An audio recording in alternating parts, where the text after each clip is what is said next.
కెరటంలా అంటూ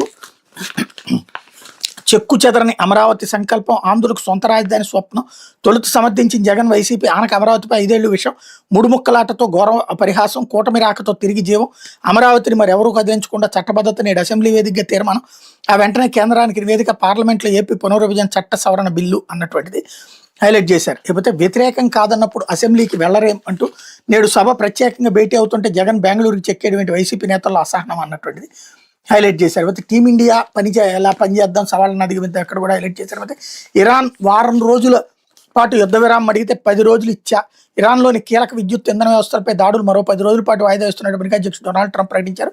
ఇరాన్ ప్రభుత్వ విజ్ఞప్తి మేరకు ఏప్రిల్ 6వ తేదీ రాత్రి 8 గంటల వరకు దాడులు చేయొచ్చని నిర్ణయం తీసుకున్నట్టు చెప్పారు.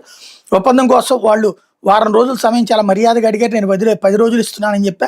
హార్ముజ్ జలసంధించి అమెరికా నౌకలను వెళ్ళనివ్వకుండా దాడులు వాయిదాపై ఉదారంగా వివరించా. చర్చల్లో భాగంగా తాము నిజాయితీగా ఉన్నామని చూపుకునేందుకు 8 పెద్ద చమురు నౌకలు పంపిస్తామని ఇరాన్ వాళ్ళు చెప్పారు.